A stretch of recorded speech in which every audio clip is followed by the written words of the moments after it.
आज एक महत्वपूर्ण विषय है जिसमें इस सरकार की मंशा, ये सरकार किस दिशा में काम कर रही है और किस तरह से बहुजनों को, आदिवासियों को, दलितों को, महिलाओं को जिस तरह से छला जा रहा है, जिस तरह से उन्हें तकलीफ दी जा रही है, उसका एक उदाहरण, जिसके पीछे कई उदाहरण हैं, उसे लेकर हम आ रहे हैं।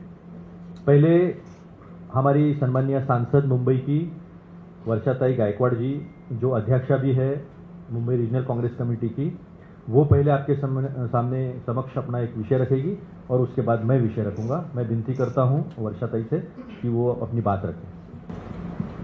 मेरे साथी जिन्होंने आपको मार्गदर्शन किया अभी, वो हमारे सुलोंगे जी, जो हमारे प्रवक्ता भी है महाराष्ट्र प्रदेश के, और जैसे उन्होंने विषय की शुरुआत की, बहुजन, वंचित और महिला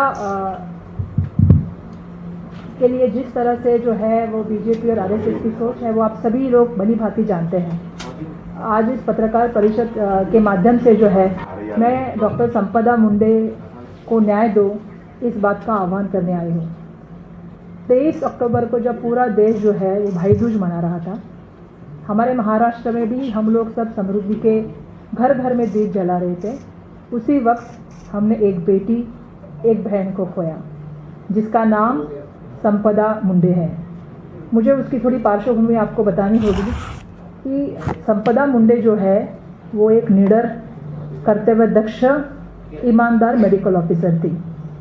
वो बीड जिले के जो है ग्रामीण जिले से, गांव से आ रही थी, और मुझे ये कहना पड़ेगा कि वो जो है साधारण बहुजन समाज के परिवार से आ रही थी।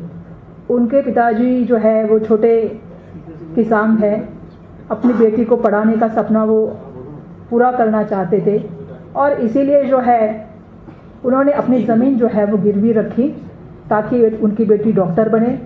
एजुकेशनल लोन लिया और अपनी बेटी को पढ़ाने के लिए भेज दिया। संपदा मुंडे जी ने भी जो है डॉक्टर की डिग्री प्राप्त की और सातारा जिले के फलटन के एक उप जिला सरकारी रुग्णालय में वो काम करने लगी मेडिकल ऑफिसर के तय पे। आपको एक चीज़ इसमें मैं बोलना चाहूँगी, समाज के लिए और बाकी लड़कियों के लिए वो एक प्रेरणा का स्रोत बनी, और जिनके माध्यम से लोग जो है, समाज के लोग इसकी तरफ देखने लगे। लेकिन आपको पता है कि जब जब इतिहास में हमने देखा है कि जब जब कोई सच की साथ देता है, सच की लड़ाई लड़ने के लिए काम करता है, तो किस तरह व्यवस्था जो है उसको विफल करने के लिए लग जाती है। मेरी आज इस माध्यम से यही है कि व्यवस्था ने उसे किस तरह से जो है वो सज़ा दी, इस मामले में मैं इस पर बात करना चाहूँगी। आज मैं उसके लिए शोक भावना तो व्यक्त करने आई हूँ, लेकिन हम इसमें उसके लिए जो है वो न्याय की मांग कर रहे हैं। साथ ही में उसके परिवार के लिए न्याय की मांग कर रहे हैं, और साथ ही जो अधिकारी ईमानदारी से, प्रामाणिकता से, सच्चाई से सरकार के सामने न झुकते हुए अपनी बात रखते हैं, उन सब के लिए मैं आज हक की बात करने के लिए आई हूँ, न्याय की बात करने के लिए आई हूँ। मुझे महाराष्ट्र के बारे में कुछ कहना है। आज महाराष्ट्र की आप अगर कानून व्यवस्था देखेंगे तो एनसीआरबी के अहवाल के अनुसार आपको बताना चाहती हूँ कि महाराष्ट्र की कानून की जो व्यवस्था है उसका भयानक पतन हुआ है। आज महिला अत्याचार की बात लीजिए, कस्टोडियल डेथ की बात लीजिए, राजनीतिक हस्तक्षेप की बात लीजिए, आज महाराष्ट्र में बड़े पैमाने पे हो रहा है। और आम नागरिक छोड़ दीजिए, आज अगर हम बात करेंगे ऑफिसर्स की, तो आज ऑफिसर्स के ऊपर भी जो है बड़े पैमाने पे जो है इसका वातावरण दिख रहा है कि वो सुरक्षित नहीं है। जब रक्षक ही भक्षक बने तो राज्य अपराधी बनता है। ये हमने पहले भी देखा है और हम आज भी देख रहे हैं। मैं आप सबसे कहना चाहती हूँ कि डॉक्टर संपदा की जंग किससे थी? डॉक्टर संपदा की जंग थी राजनीतिक दबाव और तंत्र की विफलता से। आप जानते हैं कि डॉक्टर संपदा मुंडे जो है वो राजनीतिक दबाव का सामना कर रही थी, और मुझे यहाँ पे कहना होगा कि महायुति के ही घटक पक्ष के अजित दादा, एनसीपी की पार्टी के जो है वरिष्ठ नेता धनंजय मुंडे जी ने कहा है कि डॉक्टर संपदा मुंडे जो है, आपको पता है कि जो है दबाव में थी, राजनीतिक दबाव में। अब ये सवाल आता है कि किसकी राजनीतिक दबाव में थी वो?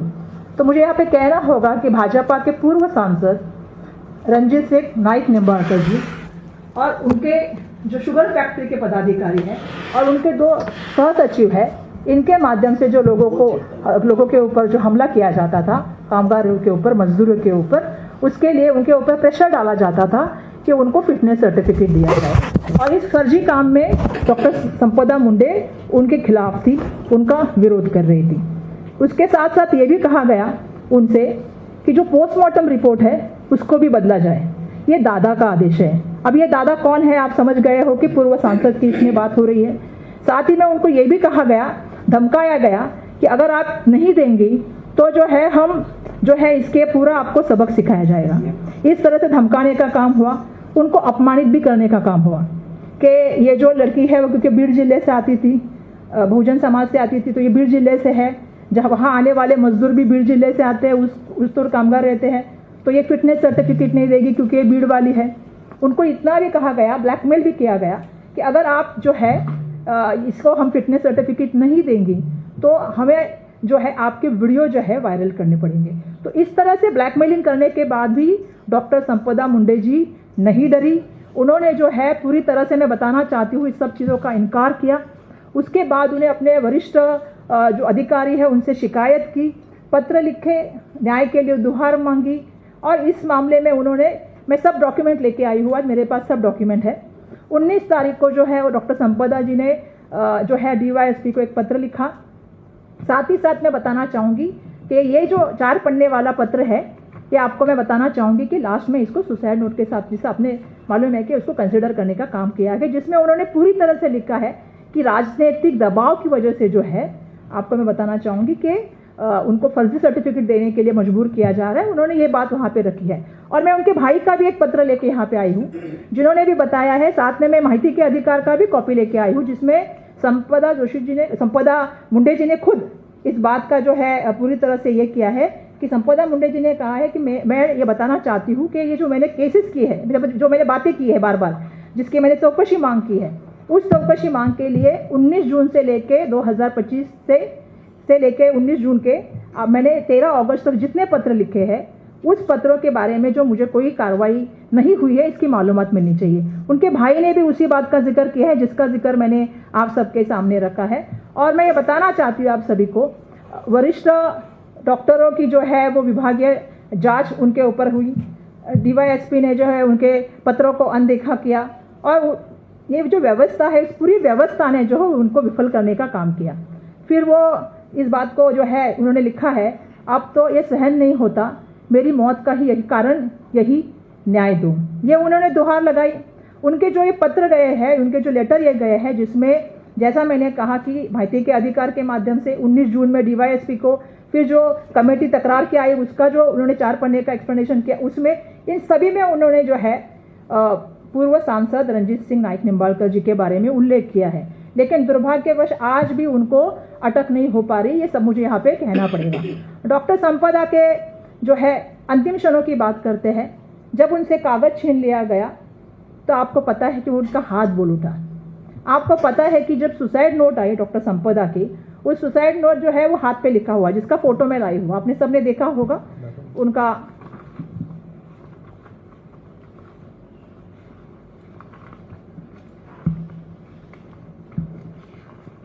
ये हाथ का आपने देखा होगा शायद, ये हाथ का फोटो, ये हाथ का फोटो है। जैसा मैंने कहा कि अंतिम क्षणों में जब उनके पास उनके कागज छीन लिया गया तो हाथ जो है वो बोल उठा। और डॉक्टर संपदा ने उनके सुसाइड नोट में जो है, आप सोचिए हाथ पे क्यों लिखा है, ऐसा अगर सोचेंगे तो क्यों लिखा आप सोचिए, क्योंकि वो ये समझ गई थी कि अगर उनकी मौत होती है तो क्या ये कागज़ कोई छुपा लेगा। जिस तरह से उनके ऊपर बार बार लगातार जो है उनको जो पहले से भी दबाने का कोशिश चल रही थी, वैसा कुछ होगा। आप अगर देखेंगे तो इस हस्ताक्षर पे के भी काफ़ी सवाल उठे हैं, क्योंकि जो हस्ताक्षर तज्ञ है उनका कहना है कि हस्ताक्षर जो उनके हाथ पे लिखे हैं, जैसा निरीक्षक शब्द की बात चली, और जो उन्होंने लेटर लिखा है उसमें अंतर है, वो मेल नहीं खाते हैं। तो हमारा कहना है कि इस बात की भी जांच होनी चाहिए और सच सामने आना चाहिए। मैं ये भी कहना चाहती हूँ कि इस व्यवस्था ने उनके में इतना जो है वो निराशा और अविश्वास की भावना पैदा की, जबकि वो सबसे बड़ी पॉजिटिव लड़की थी कि सबसे बड़ी उनकी उम्मीद पुलिस थी। वो चाहती थी कि पुलिस उन्हें बचाए, लेकिन पुलिस को आपको पता है कि उनके उत्पीड़न का कारण बनी है। अगर पुलिस ही गुंडे बन जाए तो राज्य किसके हाथ में होगा और क्या हाल होगा, इसका हम देखते हैं कि संपदा के ऊपर जो है, आप लोगों को मैं कहना चाहती हूँ, बलात्कार हुआ, अत्याचार हुआ और वो पीएसआई गोपाल बदने ने किया। जो पहला बलात्कार हुआ वो 15 जून 2025 को हुआ।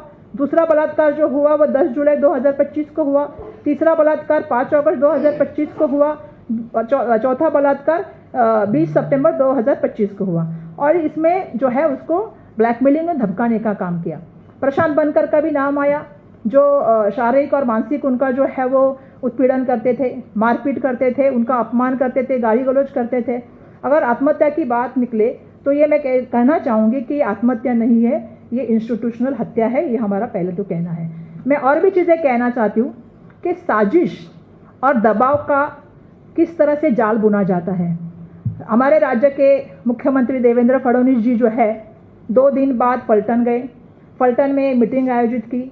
उस स्टेज पे उनके साथ वो सभी लोग थे जिनके ऊपर जो है डॉक्टर संपदा जी ने उंगली उठाई थी, जिनके ऊपर उन्होंने सवाल पैदा किए थे, वो सभी उनके साथ मंच पे थे।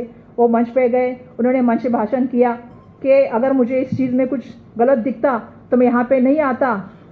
रंजीत सिंह नाइक निम्बालकर जी, आप डरिए मत, मैं आपके पीछे हूँ। मैं उनसे सवाल करना चाहती हूँ कि जिस तरह से डॉक्टर संपदा ने बार बार पत्र लिखे, बार बार गुहार लगाई, पुलिस इंस्पेक्टर जो पीएसआई है उसके ऊपर जो है उन्होंने बलात्कार के आरोप लगे, इसके बावजूद भी आपने त्वरित किसी चीज़ की मालूमात, किसी चीज़ की चौकसी नहीं करते हुए क्लीन चिट क्यों दिया? आप किसे बचाना चाहते थे देवेंद्र फडणवीस जी? ये मेरा उनसे सवाल है। अधिकारी को या राजनीतिक अपने सहकारी को या जो उनके पूर्व सांसद है उनको आप बचाना चाहते थे? ये मेरा उनसे सवाल है। आप तो आपको पता है कि जिस तरह क्लीन चिट देने का देवेंद्र फडणवीस जी को आदत पड़ गया है।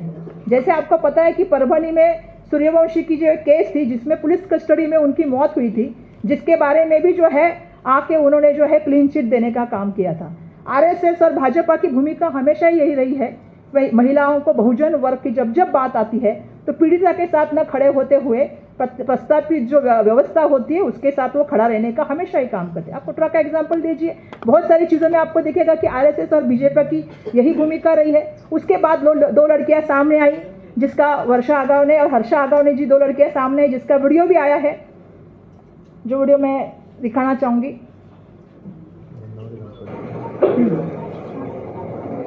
काय चालवले खासदार साहेब हे थांबवाय सगळं कुठं केसेस वगैरे किती अन्याय होणारे माझ्या आई वडिलांवरती।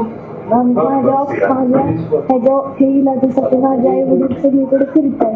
माझे वडील आज जेलमध्ये आहे, किती दिवस हे सगळं चालणार? थांबवाय सगळं, खूप त्रास होतो। मी तुमच्या आज जेवढी वागते माझ्या आई वडिलांपासून, पण मला जो त्रास होतो तो माझ्या आई वडिलांना नाही बघवत। प्लीज तुम्हाला दया येत असेल माझी तर प्लीज थांबवाय सगळं। खरंच मला बी खूप त्रास होतो आणि आमच्या आई वडिलांना त्रास पण नाही बघवत। आमच्यासाठी जी लोक काम करत होती ती पण आज आमच्यापासून खूप लांब होती आणि जी लोक आमच्यासाठी पळत होती ते आमच्या जवळ सुद्धा येऊ शकत नाही। खरंच खूप त्रास होतो। हालमध्ये विनंती इसमें ये लड़की मुख्यमंत्री महोदय से मतलब बात कर रहे, वो पूर्व सांसद से, तो मुख्यमंत्री महोदय को मैं कहना चाहूँगी कि जो वीडियो है वो खुद उन्होंने देखा है कि पता नहीं, तो इसे देख ले। इसमें वो जो है जो पूर्व सांसद है रंजीत सिंह नाइक निम्बालकर जी, उनके जो सहकारी है और उनके जो फैक्ट्री के प्रशासक है उनके ये कह रही है कि यातना शोषण की जो गंभीर आरोप उनके ऊपर वो कर रही है और जिस तरह से उनको तकलीफ दी जा रही है उनके फैमिली को, उसको दिखाने का उन्होंने यहाँ पे जो है बात की है। और मैं ये कहना चाहती हूँ कि ऐसी एक घटना ही नहीं है, जिसका जिक्र ये भी करेंगे कि ननावरे कुटुंब की बात करेंगे, उन्होंने भी आपको मालूम है कि आत्महत्या की। तो ये एक छोटा सा आपको दिखता होगा कि एक छोटा सा बात दिखाने का कोशिश कर रहे हैं, लेकिन ये घटना नहीं है, आपको समझना पड़ेगी। इसके पीछे बड़ी साजिश है। और मुझे देवेंद्र फडणवीस से 2-3 सवाल पूछने हैं। एक तो मुझे देवेंद्र फडणवीस से पूछना है कि आपने आते ही क्लीन चिट कैसे दे दी? एक तो देवेंद्र फडणवीस जी, आप खुद जज अपॉइंटमेंट करने का हमने सुना है, जैसे सरकार को होता है अधिकार, लेकिन आप कब से जज बन गए?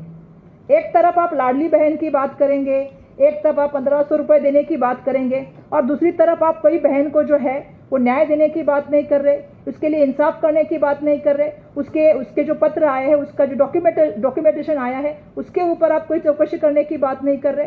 तो मेरा उनसे ये सवाल है कि ये साजिश के हिस्से को आप क्यों जो है छुपाने का काम कर रहे हैं, किसको बचाने का काम कर रहे हैं? आपके पूर्व सांसद, आपके पार्टी के सहकारी या वहाँ के उपस्थित रहने वाले पुलिस अधिकारी, किसको बचाने का काम आप कर रहे हैं, ये मेरा उनसे सवाल है।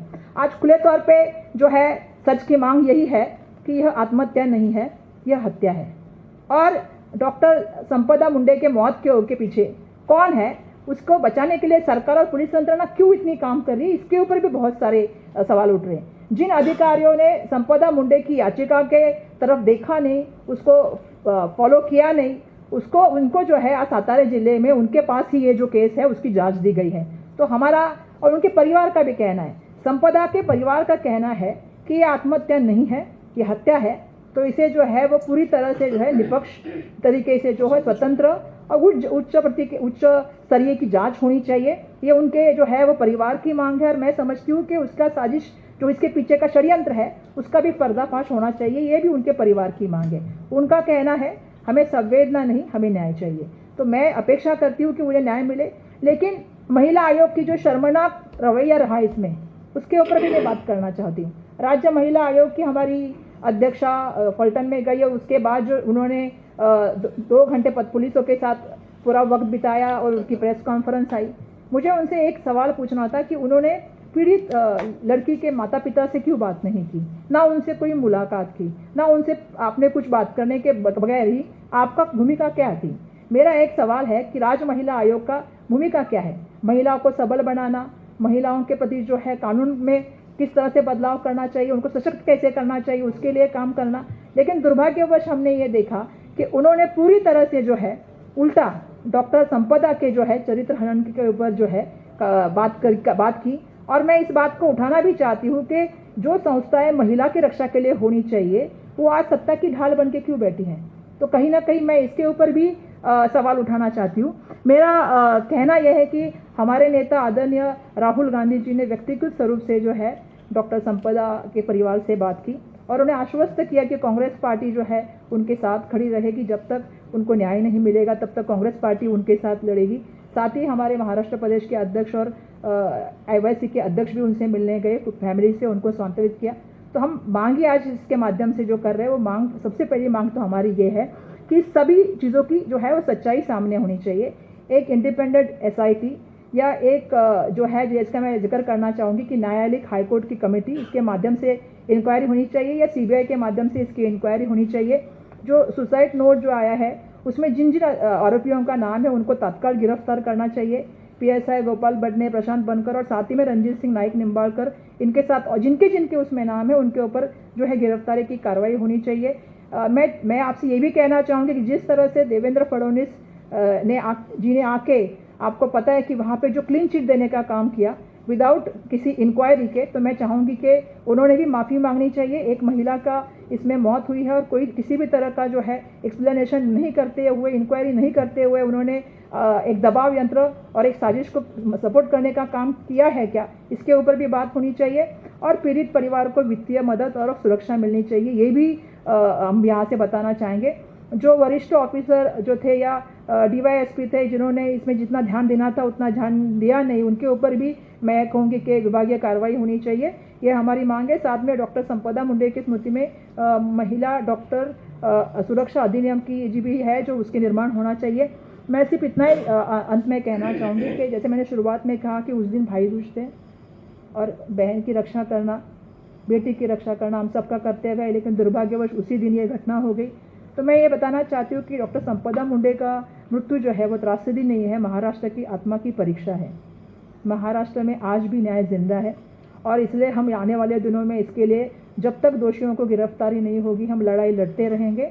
और हम ये वादा करना चाहते हैं, हम न रुकेंगे, हम न झुकेंगे, हम न डरेंगे। आने वाले दिनों में ये लड़ाई वैसे जारी रहेगी जब तक डॉक्टर संपदा मुंडे को न्याय नहीं मिलता। धन्यवाद। संक्षिप्त में मैं कुछ बातें रखना चाहता हूं। जिस तरह का पूरा ब्यौरा वर्षा जी ने आपके सामने रखा, उसके पीछे एक सोच है। वो सोच है संघ की सोच, RSS की सोच। हमारे विचारों के साथ अगर आप खड़े रहोगे तो आप बलात्कार करो, हत्या करो, डाका डालो, चोरी करो, हम ताकत से आपके पीछे खड़े रहेंगे। और ये पूरे देश में हो रहा है, जिसका प्रातिनिधिक उदाहरण जो है वो डॉक्टर संपदा मुंडे के जो हत्या हुई है, जो एक संस्थागत हत्या है, इंस्टीट्यूशनल मर्डर है, उसके माध्यम से पूरे देश के सामने हम रखना चाहते हैं कि ये 11 साल का जो शासन है केंद्र का और महाराष्ट्र का, वो जिस आरएसएस की विचारधारा पे चल रहा है, वो आरएसएस की विचारधारा बहुजनों, आदिवासियों, दलितों और महिलाओं के उत्पीड़न पे खड़ा है। वो चाहता है कि उन्हें पैरों के नोक पे रखा जाए, जूते के नोक पे रखा जाए, और इसके लिए किसी भी हद तक जा सकते हैं। इसीलिए जो मुख्यमंत्री है, जो गृह मंत्री है, जिसके लीडरशिप में पूरा पुलिस महकमा चौकसी कर रहा है, इन्वेस्टिगेशन चल रहा है, उसकी हिम्मत होती है उसी फलटन में जाकर खड़े होकर यह कहने की कि आप चिंता मत करो, हम आपके पीछे पूरी ताकत से खड़े हैं। यानी संवैधानिक उल्लंघन है, शर्म तो किसी चीज की बची नहीं है। आप इस्तीफा तो दोगे नहीं, और माफी मांगना तो बहुत दूर की बात है, क्योंकि ये न्याय संगत है। ये शिवशाहू फुले अंबेडकर की जो विचारधारा है महाराष्ट्र की, उसके साथ खड़े हैं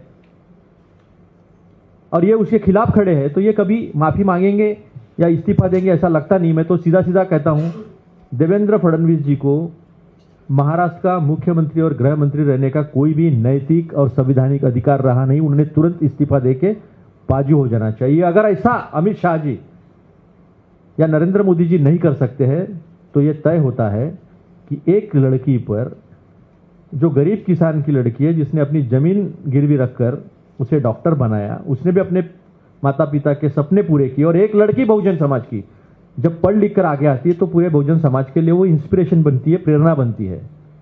उसे कैसे कुचला जा सकता है ताकि दूसरी कोई महिला, दूसरी कोई लड़की, आदिवासी समाज की, बहुजन समाज की, दलित समाज की आगे आकर इस तरह की हिम्मत न करे कि वो डॉक्टर बने, आईएएस बने, आईपीएस बने। इस तरह की दहशत जो है वो पैदा करने का काम जो है वो महाराष्ट्र में पहली बार हुआ है। इसी तरह का कठुआ में हुआ था, पूरी संस्था कठुआ में पीछे खड़ी थी। इसी तरह का हाथरस में हुआ था। उस मां का दुख जो है वो हमने देखा था कि हल्दी भी नहीं लगाने दी। तो किसको संरक्षण मिल रहा है और क्या संविधान से देश चल रहा है, नहीं चल रहा है, यह सोचना है देश की जनता को। क्योंकि आरएसएस के संविधान से यानी मनुस्मृति से देश अगर चलेगा तो वही होगा जो 12 दिसंबर 1949 को हिंदू कोड बिल के नाम से सभी महिलाओं को समानता का, आर्थिक समानता का, शिक्षा का, अपने पैरों पर खड़े रहने का जब अधिकार दिया जा रहा था, तो रामलीला मैदान में, यही दिल्ली के रामलीला मैदान में पंडित जवाहरलाल नेहरू जी, तत्कालीन प्रधानमंत्री और तत्कालीन कानून मंत्री डॉक्टर बाबा साहब अम्बेडकर के पुतले जलाए जा रहे थे। वो सोच आज भी 77 साल के बाद इस देश में अपना सर उठाकर संविधान को कुचलने का काम कर रही है। क्या ये देवेंद्र फडणवीस जी को शोभा देता है? जिसकी जांच चल रही है, पुलिस महकमा जिसके अंडर में है, वो खुद जाकर अगर क्लीन चिट दे रहा है, तो इसका मतलब ये होता है कि वो संदेश दे रहा है अपने महकमे को कि खासदार सांसद निंबालकर जी को, रंजीत सिंह निंबालकर जी को हाथ लगाना नहीं है, उनके ऊपर कोई गुनाह दाखिल करना नहीं है। मैं एक वीडियो दिखाना चाहूंगा आपको। ये जो देवेंद्र फडणवीस का रावण राज है महाराष्ट्र में, संग्राम देखिए ये नन्नावरे जी, ये पति पत्नी का वीडियो है जिन्होंने आत्महत्या की। दोघांच्या आत्महत्येच्या पाठीमागे 4 जण जबाबदार आहेत। डॉक्टर मुंडे यांच्या आत्महत्या प्रकरणात माजी खासदार रणजितसिंह निंबाळकर यांचं नाव चर्चेत आलं होतं। त्यानंतर एक जुना व्हिडिओ सध्या व्हायरल होत आहे। फलटण सातारा येथील दाम्पत्यांनी आत्महत्या करण्यापूर्वी व्हिडिओमध्ये माजी खासदार रणजितसिंह निंबाळकर व इतर राजकीय नेत्यांचे नाव घेत आमच्या आत्महत्यास हे सर्व कारणीभूत आहेत। आता या व्हिडिओ नंतर देवेंद्र फडणवीस हे निंबाळकर यांच्यावर कोणती कारवाई करणार का, याकडे सर्वांचं लक्ष लागलं आहे। संग्राम निकाळजे, त्याला मदत करणारा रणजितसिंह नाईक निंबाळकर आणि ज्ञानेश्वर देशमुख वकील, नितीन गार्गे देशमुख वकील हे जबाबदार आहेत आणि हे जबाबदार राहतील. आमच्या दोघांच्या आत्महत्येच्या पाठीमागे 4 जण जबाबदार आहेत. आणि बाकी पोलिसांनी आणखी शोधावं त्याच्यामध्ये कोण आहे कोण नाही सगळ्यांची शोध काढावी आणि चांगल्या पद्धतीने चौकशी करावी. अब इस महिला पर मौका लगाया गया है, ईडी की रेड हुई है, प्रताड़ित किया गया है और इसकी कोई जांच नहीं है. ये 10 मुआ रावण जो है ये अलग अलग मुंह से बात करता है. कभी पडलकर बात करते हैं, कभी नीतीश राणे बात करते हैं, कभी मोहित कंबोज बात करता है और कभी कभी नाइक निंबालकर जैसे सांसद कंसंट्रेशन कैंप चला रहे हैं. फलटन का पुलिस स्टेशन जो है वो कंसंट्रेशन कैंप बन चुका है. 1 मिनट में 4 एफआईआर, 277 एफआईआर सामने रखने के बाद भी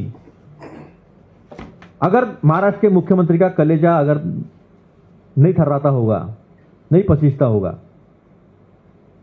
तो महाराष्ट्र में संविधान शाहू फुले अंबेडकर जी जिन्होंने सामाजिक आंदोलन के धूली रहे हैं, उनके महाराष्ट्र को किस दिशा में ये लेकर जा रहे हैं और आने वाले दिनों में पूरे देश की जो महिलाएं हैं जिनको ये बहन बहन बोलकर 1,500 रुपए देते हैं, उनके बारे में इनके दिल में सही में इज्जत क्या है, ये प्रदर्शित करने वाली ये 2-3 घटनाएं हैं जो स्पष्ट रूप से सामने आई है कि एक डॉक्टर महिला को आत्महत्या करनी पड़ी है.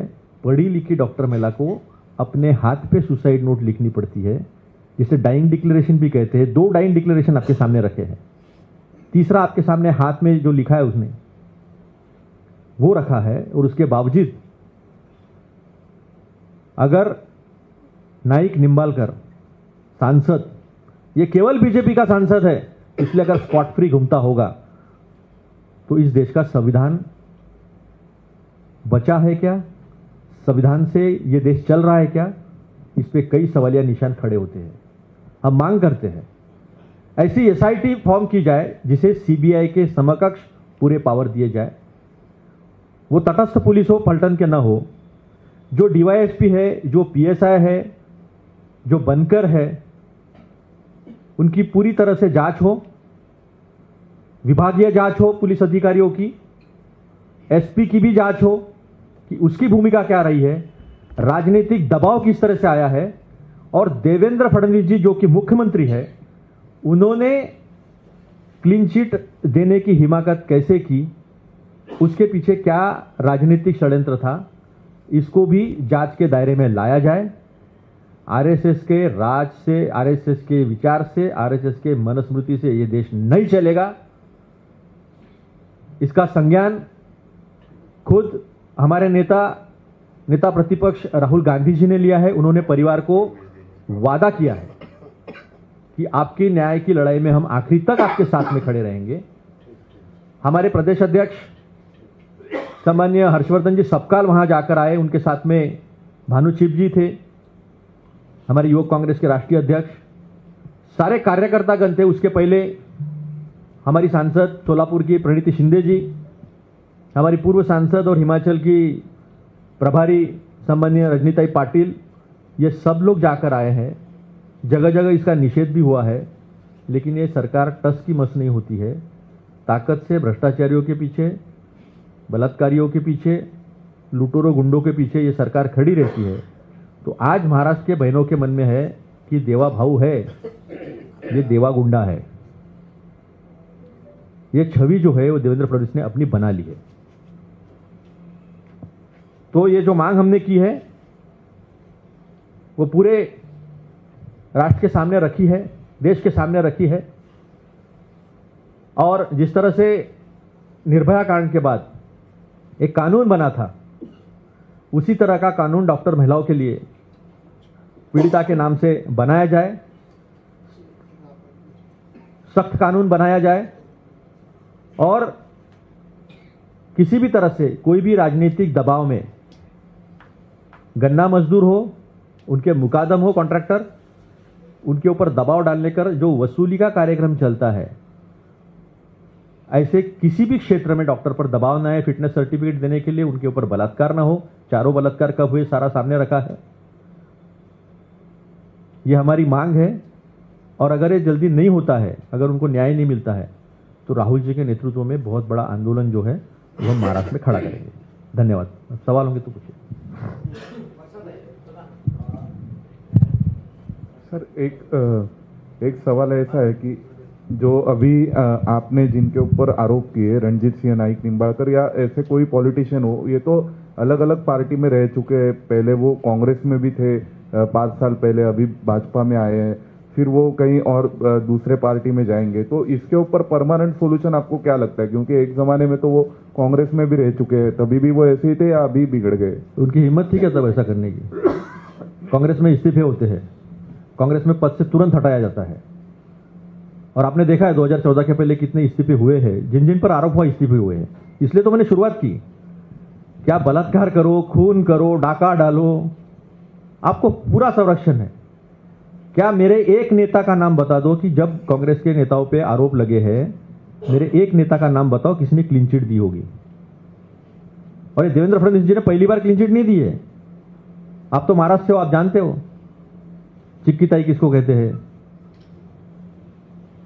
खड़ी नहीं है अभी वो चिक्की ताई,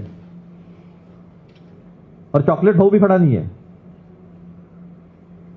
वर्षाताई के लिए सवाल है, इस पूरे मैटर को लव ट्रायंगल का एक एंगल दिया गया था, तो उसमें कितनी सच्चाई है? सेकंड सवाल मेरा है, जो हैंडराइटिंग जो है वो अलग दिख रही है, इसका मतलब कि उसको मारने की साजिश थी क्या? और थर्ड सवाल है, अपने दादा का नाम लिया कि दादा का नाम लेकर वहाँ पे प्रेशर बनाया जा रहा, तो वो दादा कौन है? पहला आपने सवाल पूछा कि जो लव एंगल का उसमें दिखाने की बात हुई। सबसे बड़ी बात यह है कि राज्य महिला आयोग की जो अध्यक्षा गई, जिसके बारे में मैंने कहा कि जिस तरह से उनका रवैया रहा, उनका काम था कि महिलाओं को सुरक्षित करना, माहौल करना और उनके महिला के सशक्तिकरण के ऊपर बात करना, और जिस महिला ने इतनी सारी कंप्लेंट की उसके ऊपर इंक्वायरी करके बात करना, उनके परिवार को सहानुभूति देना, उनके परिवार से बात करना और उनके मदद करने का काम था। लेकिन उसको न करते हुए उन्होंने उस महिला के चरित्र के बारे में बात की, चरित्र हनन किया। साथ ही में जो मैसेजेस थे वो कहीं ना कहीं ओपन करा दिए। मैं इस मामले में ये भी कहना चाहती हूँ कि जब पूरी इंक्वायरी चालू है तो सीसीटीवी फुटेज भी चैनल के पास कैसे आए, इसके ऊपर भी बड़े पैमाने पर चर्चा होनी चाहिए। और जिस तरह से वो ढाल होनी चाहिए थी एक लड़की की, वो ढाल बन गई सत्ता पक्ष की, ये सरासर गलत है। मुझे ऐसा लगता है कि जिस तरह से आपको पता है कि हम बार बार कह रहे हैं कि ये आत्महत्या नहीं हत्या है, क्योंकि जिस तरह से पूरा घटनाक्रम बना है, अगर किसी से प्यार है तो अपनी जगह पे है, लेकिन जो हत्या हुई इस मामले में तो हमको बोलना पड़ेगा। और मैंने थोड़ी देर पहले अंतिम पंक्तियों की भी बात की थी, उसमें ये कहा गया था कि उसके ऊपर वरिष्ठ विभाग की तरफ से जो है वो जांच लगी। दूसरा मैंने किया कि डीवाईएसपी की तरफ से जो है उनके जो पत्र गए थे उसे अनदेखा कर दिया गया, और उसने लास्ट में कहा कि अब मुझसे सहन नहीं हो रहा है। तो जैसा मैंने शुरुआत में कहा कि अगर हो भी गई है सुसाइड तो वो इंस्टीट्यूशनल सुसाइड है, हत्या है वो भी।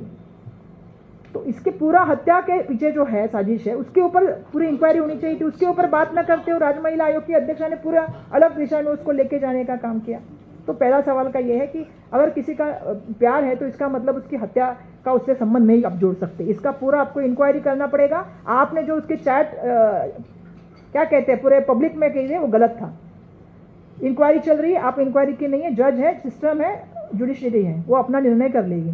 दूसरा आपने हाथ की बात किया तो मैंने उसका जिक्र किया कि जो हस्ताक्षर के तज्ञ हैं उनका कहना है कि जो हस्ताक्षर उनके पत्र में है और जो हस्ताक्षर उनके हाथ पे है, कुछ शब्द की भी मैंने जिक्र किया, वो अलग है। तो उसके ऊपर भी मैंने थोड़ी देर पहले कहा कि पूरी उसकी भी इंक्वायरी होनी चाहिए, उसके ऊपर भी पूरा तरीके से जो है उसकी जांच के बाद सच्चाई आनी चाहिए। और तीसरा आपने जो सवाल मुझे पूछा, तीसरा सवाल क्या था आपका? दादा। अब आपको भी पता है दादा कौन है। मैं रणजीत सिंह नाई निंबाळकर जी की बात कर रही हूँ, उनके सहकारियों की बात कर रही हूँ, शुगर फैक्ट्री के कर्मचारियों की बात कर रही हूँ, जिस तरह से प्रशासन उनका काम करता तो उसकी बात कर रही हूँ। लेकिन मैं देवेंद्र फडणवीस जी से और एक सवाल पूछना चाहती हूँ। देवेंद्र फडणवीस साहब जब से जो है महाराष्ट्र के मुख्यमंत्री और आप लगातार देख रहे हो कि होम मिनिस्टर बन के बैठे हैं, मैं उनसे एक सवाल पूछना चाहती हूँ कि उन्होंने महाराष्ट्र में एक नया पैटर्न किया है। चाहे आपको पता है कि संतोष देशमुख जी की हत्या हो, सोमनाथ सूर्यवंशी जी की बात हो, बदनापुर की बच्चियों का बलात्कार की बात हो, चाहे पॉश गाड़ी की बात हो, चाहे वर्ली के सीलिंग पे जो गाड़ी ठोकने की बात हो गई, उसमें भी एक्सीडेंट में एक औरत की मृत्यु हो गई, इसकी बात हो, या ये प्रकरण की बात हो, हर आरोपी पहले फरार होता है और पुलिस यंत्रणा उसे पकड़ ही नहीं पाती। वो खुद ही सामने से फिर आके जो है वो कहता है कि मैं आया हूँ, मुझे अटक कर दीजिए। ये नया सिस्टम कहाँ से आ गया, अब बताइए। सूर्यवंशी की तो अपना, जैसे मैंने कहा कि पुलिस में कस्टडी में जो है उनकी मौत हो गई। संतोष देशमुख जी के बताइए आप मुझे, वाल्मीकि जो अटक हुई है वो खुद आए हैं, अभी तक उनके जो एक गुनहगार है अभी तक अटक ही नहीं हो पाई। बदनापुर के ट्रस्टी कितने दिन तक फरार रहे, हाँ महादेव मुंडे जी, बताइए। तो मेरा एक सवाल आ रहा है कि पुलिस यंत्रणा कर क्या रही है महाराष्ट्र की। आप होम मिनिस्टर हो, अगर आप नहीं संभाल पा रहे हो तो आप किसी और को होम मिनिस्टर बना दो, लेकिन आप होम मिनिस्टर भी रहना चाहते हो, आप जो है मुख्यमंत्री भी खुद ही हो और आप क्लीन चिट भी खुद ही दे रहे हो अपने आप को। ये तो कोई तरीका नहीं हुआ। आप जज थोड़ी ना हो, न्याय व्यवस्था आज भी मौजूद है और जिस तरह से महिला के साथ हुआ, आपने तो महिला के प्रति सहानुभूति करनी चाहिए थी। आप खुद को कहते हैं मैं भाऊ, आप तो भाऊ हमको कहीं दिखे नहीं। आप तो प्रस्तापित व्यवस्था के साथ खड़े रह गए, अपने पार्टी के पूर्व सांसद के साथ खड़े रहे, आप तो पुलिस यंत्रणा के साथ खड़े रह गए। जिनके ऊपर सवाल उठ रहे हैं उनके साथ आपने स्टेज शेयर किया, तो आप किस चीज की बात कर रहे हो?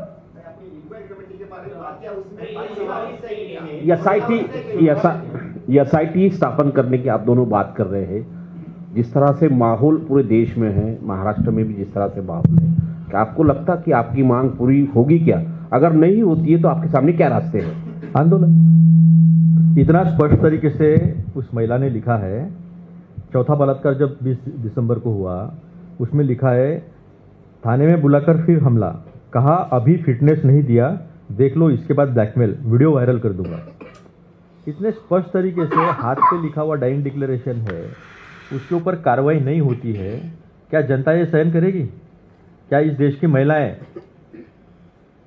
जिन्हें लाड़की कहा जाता है, कहीं लाडली कहा जाता है, तो बीजेपी का सही चेहरा जो है, असली चेहरा जो है, घृत चेहरा जो है, वो स्पष्ट तरीके से सामने आया है।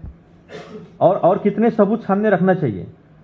मैं मीडिया को भी विनती करूंगा, मैं ये विषय राजनीतिक नहीं है, ये विषय तुम्हारे हमारे बहनों का है, माताओं का है, बच्चियों का है। आपने भी इसे जोर शोर से उठाना चाहिए और सरकार से मांग करनी चाहिए।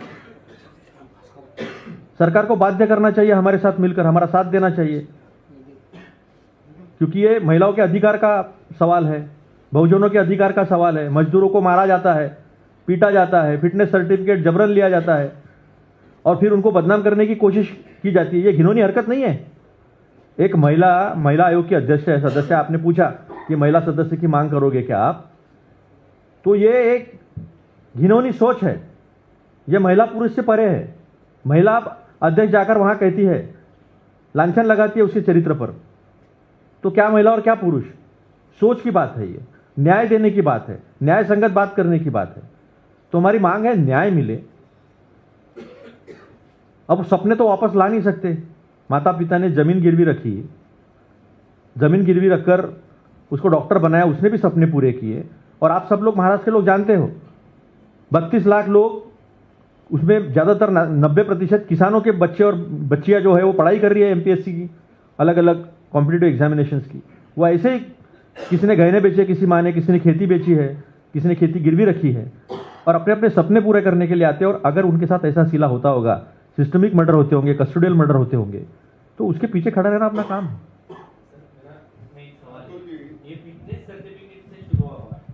अगर वो और पुलिस स्टेशन में जब जाते हैं तो बोलते हैं कि वीडियो बाहर निकाल दूंगे अगर फिटनेस सर्टिफिकेट नहीं दिए। तो ये पूरा नेक्सस लग रहा है, फिटनेस सर्टिफिकेट और ये पुलिस, ये सब लोग जो नाम सामने आ रहा है और जिस पॉलिटिशियन का नाम सामने आ रहा है, तो ये सब मिला के कुल मिलाकर ये स्टोरी है क्या, ये इशू है क्या? क्योंकि इसमें ब्लैकमेलिंग की बात आ रही है और वीडियो अगर किसी के सामने है तो वो पुलिस अधिकारी होगा जिसके साथ उनके संबंध बताए जा रहे हैं। तो ये नेक्सस है क्या पूरा एक साथ मिलके हुए और ये औरत को फंसाया गया है क्या? नहीं, मैंने तो कहा है कि पूरा इसमें साजिश है और एक दबाव का जाल इसमें पूरा तरह से किया गया है और ये बड़ा नेक्सस है। और इसीलिए जो मंच पे उस दिन बैठे थे माननीय मुख्यमंत्री जी के साथ, वो सभी लोग इसमें शामिल थे, जिसमें पुलिस अधिकारी भी थे, जिसमें राजकीय नेता भी थे, वहाँ के पूर्व सांसद भी थे, उनके पार्टी के सहकारी भी थे। तो मैंने तो शुरुआत में ही अपनी बातों में ये कहा है कि जिस तरह उस लड़की ने बार बार शिकायतें की, मदद की गुहार की और अपनी बात रखने की हर कोशिश की, चाहे वरिष्ठ अधिकारी हो, चाहे डीवाईएसपी हो, और उसके बाद जब वो विफल रही तो उसने यही कहा कि मेरी सभी चीज़ों को जो है अनदेखा किया गया, और उसके मौत के बाद उसको अपेक्षा थी कि उसको न्याय मिलेगा। ऐसा बिल्कुल ये सही कह रहे हैं कि एक महिला को प्रति देखने का नज़रिया जो है वो अलग होना चाहिए। इसलिए मैंने जानबूझ के शुरुआत ये की कि उस दिन जो था वो भाई दूज थी, और ऐसे समय में अगर बहनें सुरक्षित नहीं है, राज्य के मुख्यमंत्री किसी बात की इंक्वायरी नहीं करते हुए आते हैं और क्लीन चिट देते हैं और कहते हैं मैं आपके पीछे हूँ, तो इससे बड़ा साजिश और दबाव का जाल क्या हो सकता है, इससे मुझे आप बताइए। देखिए, मैं क्रोनोलॉजी बताता हूँ आपको। उनके ऊपर दबाव डाला गया, उनको विभागीय जांच में फंसाया गया, उन्होंने शिकायत दर्ज की थी, उसके बाद सूचना अधिकार के तहत उन्होंने उनकी शिकायत पर क्या एक्शन ली गई उस पर सवाल खड़े किए थे। ये 5-6 महीने का सिलसिला है, किसी के ऊपर भी कोई एक्शन नहीं लिया गया, ना उन्हें कोई जवाब दिया गया। तो ये सूचना के अधिकार का उल्लंघन नहीं है क्या, पहली बात। दूसरी बात, उन्हें क्यों जवाब नहीं दिया गया। तीसरी बात, किस तहत उनके ऊपर चौकसी बिठाई गई, जांच बिठाई गई डिपार्टमेंटल। चौथी बात, उन्होंने आखिरी में ये कह दिया हाथ पर लिखकर कि मैं अभी मुझे सहन नहीं होता है, यानी चारों तरफ बलात्कार होना, जैसा उन्होंने लिखा है, हाथ पर लिखा है, शारीरिक शोषण हुआ है, प्रताड़ना हुई है, तकलीफ दी है, मानसिक तकलीफ दी है। इतना सारा लिखने के बाद और किस चीज को हम षड्यंत्र कहेंगे। उनके भाई का एक पत्र भी मैं लाई हूँ, उनके भाई का मैं एक पत्र भी लाई हूँ, उनके भाई का पत्र लाई हूँ। उनके भाई ने भी यही बात कही है कि लगातार हम पत्र लिख रहे हैं, जो आप बात कर रहे हैं, ये बात कर रहे हैं, वो आरटीआई की मैं कॉपी लेके आया जो उसने मांगा है। ये जो चौकसी कमेटी की लगी थी उसकी पूरी रिपोर्ट मैं लाई हूँ साथ में। तो हर बार हर चीज़ में उसने अपनी गुहार लगाई है। आज फैमिली गुहार लगा रही है। फैमिली क्या चाहती है? एक स्वतंत्र, निष्पक्ष और उच्च स्तरीय जांच हो, उसको न्याय मिले। वो कह रहे हमें संवेदना नहीं, हमें न्याय चाहिए, इसकी पूरी इंक्वायरी होनी चाहिए। और जिस तरह से आप सबको पता है कि एक तो लड़कियां बहुजन समाज की पढ़ती लिखती कैसे, ये आपको पता है। जिस वातावरण से हम आते हैं वहाँ तक पहुँचने के लिए बहुत मेहनत से जाना पड़ता है, बहुत सारी जगहों पे अपमान होता है, उसको सहन के आगे बढ़ना पड़ता है। और एक लड़की जब डॉक्टर बनती है और उसकी इस तरह से मौत हो जाती है, जिसके ऊपर अभी तक ये भी पता नहीं है कि वो सुसाइड है कि वो हत्या है, तो उसकी कोई भी डॉक्यूमेंटेशन उनके फैमिली को दिया नहीं जाता है। उसको खुद, जैसा इन्होंने कहा, मैंने पूरा घटनाक्रम कहा था कि 19 जून को उसने डीवाईएसपी के पास कंप्लेंट की, फिर उसके ही वरिष्ठ अधिकारियों ने जो है उसके खिलाफ पूरी जांच कर दी, उसके ऊपर भी रिपोर्ट उसने पूरा लिख के भेज दिया। इतना सब करने के बाद भी जो है उसको न्याय नहीं मिल पा रहा है। आज मौत होने के बाद भी उसको न्याय नहीं मिल पा रहा है। तो हम सबकी जिम्मेदारी है, इस भारत के नागरिक जो इस देश के संविधान में यकीन करता है, जो आपको पता है कि बहुजन वर्ग से आता है, गरीबी से आता है, किसान का बेटा है, किसान की बेटी है, कामगार मजदूर का बेटा बेटी आती है, उनके लिए खड़ा रहना ये हम सबकी जिम्मेदारी है। और मैं समझती हूँ हम सब लोग इसके लिए साथ में लड़ेंगे। जी, आपने अब बात चल रही है डॉक्टर संपदा मुंडे की। इससे पहले भी कई बीजेपी सांसदों के इस तरीके के महिलाओं के साथ अत्याचार के वीडियो आते रहे हैं। हर बार यही होता है कि उनके लिए आंदोलन करेंगे। आप कहते हैं कि आंदोलन होगा, आंदोलन होगा। देश की जनता क्या करे? देश की जनता तो विपक्ष की तरफ ही देख रही है। और आप वो आंदोलन कब करेंगे? क्योंकि आंदोलन हो नहीं रहा, चाहे वो केरला का मामला हो, कर्नाटक का मामला हो। आपने आरएसएस की बात की, केरला में भी पुरुष ने, एक लड़के ने सुसाइड किया, कर्नाटक में एक सांसद की कई वीडियो सामने आए। इस तरह के कितने सारे मामले हैं। लेकिन वो आंदोलन की बात आप कहते जरूर हैं, लेकिन वो आंदोलन कभी कहीं नजर नहीं आता। और शायद आपने देखा नहीं होगा, हाथरस में आदरणीय प्रियंका जी को किस तरह से हाउस अरेस्ट करके रखा था, गंदी सी रूम में रखा गया था। राहुल जी को वहां जाने से रोका गया था। किस तरह का आंदोलन किया था वो आपने देखा। जिस रेवन्ना की आप बात कर रहे हो, जिसका प्रचार आदरणीय सम्माननीय प्रधान सेवक, उन्होंने कहा था कि इनको वोट यानी मुझे वोट, उसको भी जेल में जाना पड़ा। उसकी इंक्वायरी हमने ही की, क्योंकि हमारी सरकार थी वहाँ पे, तो हमने इंक्वायरी ईमानदारी से की। जैसे वोट चोरी की इंक्वायरी की, 2 रुपये वालों का भाव 80 रुपया हो गया, हमको पता ही नहीं चला।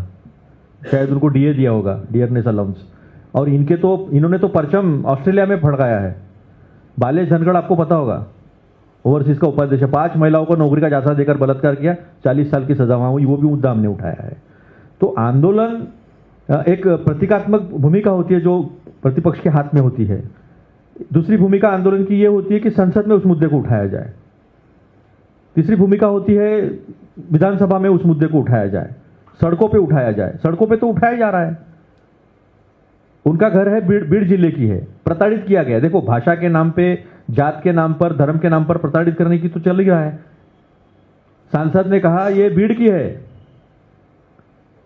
बीड़ की है, इस तरह से कहा। संतों की भूमि है मराठवाड़ा, उसको बदनाम करने का, उसको लांछित करने का काम किया। तो आंदोलन करते हैं हम लोग। अब दिक्कत यह है कि आप लोग सब दिखाना चाहते हो लेकिन दिखा नहीं पाते हो। आपकी भी दिक्कत है, आपकी भी दिक्कत है। सोशल मीडिया पे जाओ तो वहाँ एल्गोरिदम सेट होते हैं, लेकिन हम सड़क पे उतरते हैं, हमारा नेता सड़क पे उतरता है और ताकत से पीछे खड़े रहते हैं और पूरी कोशिश करते हैं न्याय देने की, क्योंकि संविधान बचाना जिन्होंने बनाया उनका भी काम है, हम बचाएंगे। इस देश में कितनी भी ताकत लगा दे आरएसएस, मनुस्मृति कभी नहीं आएगी। इस देश का संविधान रहेगा और उसके लिए कांग्रेस का कार्यकर्ता जैसे स्वाधीनता संग्राम में बलिदान दिए वैसे अभी भी देंगे। लेकिन किसी ने सवाल नहीं पूछा बीजेपी से आज तक कि कितने लोग उनके वंदे मातरम कहते कहते फांसी के तख्त पे चढ़ गए, कितने लोगों ने भारत माता की जय करके सीने पे गोली खाई स्वाधीनता संग्राम में। तो एक भी नहीं था, एक भी नहीं था। तो ये वास्तविकता है। तो हम भी लोकतंत्र को बचाने की कठिन लड़ाई जो है वो लड़ रहे हैं, संविधान को बचाने की कठिन लड़ाई लड़ रहे हैं और जहां जहां हो सके वहां न्याय देने की कोशिश कर रहे हैं और करते रहेंगे, चाहे वो संसद हो चाहे वो सड़क हो। आपने देखा होगा 300 सांसद को जाने नहीं दिया, 300 सांसद को जाने नहीं दिया। 70 करोड़ का जो प्रतिनिधित्व करते हैं उन लोगों को जाने नहीं दिया है। सारे सबूत सामने रहे, वोट चोरी के रखने के बावजूद देश का इलेक्शन कमिश्नर भाजपा का कार्यकर्ता बन के काम कर रहा है। तो ये सारे कठिनाइयों का बावजूद हम लोग लड़ रहे हैं और ताकत से लड़ेंगे। वर्षाताई, राहुल जी ने इस बारे में ट्वीट भी किया था, राहुल जी ने इस बारे में ट्वीट भी किया था, कल बात भी की है उनकी फैमिली से। क्या आने वाले समय में राहुल जी खुद उनकी फैमिली से मिलने के लिए महाराष्ट्र बीड़ जाने वाले हैं क्या? उस बारे में कुछ बातचीत हुई है क्या? क्योंकि राहुल जी ने तो आश्वस्त किया है हम उनके साथ खड़े रहेंगे, लेकिन वहाँ उनके फैमिली के मिलने के लिए राहुल जी जाने वाले हैं क्या? देखिए, बिल्कुल राहुल जी ने वैयक्तिक स्वरूप से उनसे बात की, फैमिली को आश्वासन दिया है कि कांग्रेस पार्टी उनके साथ खड़ी रहेगी। और भाई साहब ने थोड़ी देर पहले एक सवाल पूछा था कि लड़ाई करने का काम आज विपक्ष करके कांग्रेस पार्टी जिस तरह से लड़ने का काम कर रही है, चाहे वो वोट चोरी का मामला हो या महिला से जो अत्याचार का मामला हो, उस मामले में कांग्रेस पार्टी लगातार लड़ाई करने का काम कर रही है और आने वाले दिनों में भी करेगी। मैं अपेक्षा समाज से करती हूँ, मैं अपेक्षा बुद्धिजीवी पत्रकारों से करती हूँ कि इस जो चीज़ है जो महिलाओं से संबंधित है, जिस तरह हम अपनी बहन बेटी, जिस तरह से अपनी पत्नी या माता की तरफ जिस तरह से हमारा होता है, उसी तरह से इस चीज़ को भी काफ़ी जो है लोगों तक लेके जाने का काम आप लोग कर सकते हैं। हम लड़ाई लड़ने का काम करेंगे। मैं ये अपेक्षा करती हूँ कि समाज का हर वर्ग इसमें उतरेगा और इस लड़ाई को ताकत देगा। राहुल जी से भी हम बात करेंगे और राहुल जी के बारे में आपसे जब बात होगी तो हम आपको बताएंगे। Last question.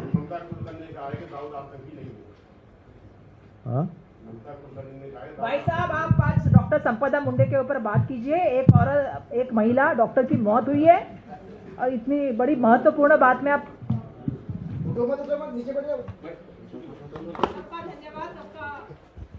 धन्यवाद यहाँ उपस्थित होने के लिए।